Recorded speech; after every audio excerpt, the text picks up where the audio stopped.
Taste the Daily. Villupuram மாவட்டம் திண்டிவனம் அருகே நிகழ்ந்த சாலை விபத்தில் 8 பெண்கள் உட்பட 10 பேர் காயமடைந்தனர். ஓங்கூர் பகுதியில் சாலையை கடக்க முயன்ற லாரி மீது மோதாமல் இருக்க அரசு பேருந்தை ஓட்டுநர் நிறுத்தியுள்ளார். அப்போது பின்னால் வந்த தனியார் பேருந்து அரசு பேருந்து மீது மோதியது. அதற்கு பின்னால் வந்த வேன் தனியார் பேருந்து மீது மோதியது.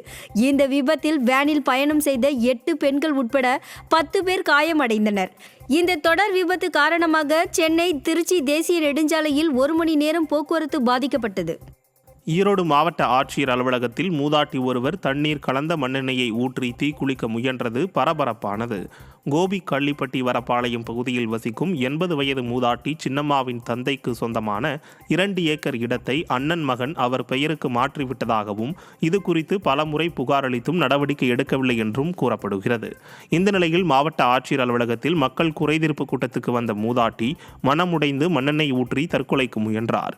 இதைத் தொடர்ந்து பணியிலிருந்த காவலர்கள் மூதாட்டியை தடுத்து விசாரணைக்கு அழைத்து சென்றபோது மண்ணெண்ணெய் கேனில் பாதி அளவுக்கு தண்ணீர் இருப்பது தெரியவந்தது. திருப்பூர் மாவட்டம் பல்லடம் சட்டமன்ற தொகுதிக்குட்பட்ட பகுதிகளுக்கான பல்வேறு நலத்திட்டப் பணிகளை சட்டமன்ற உறுப்பினர் MSM ஆனந்தன் தொடங்கி வைத்தார். சட்டமன்ற உறுப்பினர் மற்றும் மாவட்ட கவுன்சிலர் தொகுதி மேம்பாட்டு நிதியிலிருந்து சுமார் 70 லட்சம் ரூபாய் மதிப்பீட்டில் பல்வேறு நலத்திட்டப் பணிகளுக்கு பூமி பூஜை நடைபெற்றது.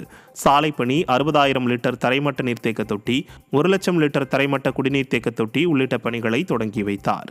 இதைத் தொடர்ந்து மாணவர்களுக்கான டிஜிட்டல் கல்வியை தொடங்கி வைத்தார். இந்த நிகழ்ச்சியில் பொங்கலூர் ஒன்றிய செயலாளர்கள் பழனிசாமி, சிவபிரகாஷ், மாவட்ட அம்மா பேரவை செயலாளர் புத்தரசல் பாபு மற்றும் கழக நிர்வாகிகள் கலந்து கொண்டனர்.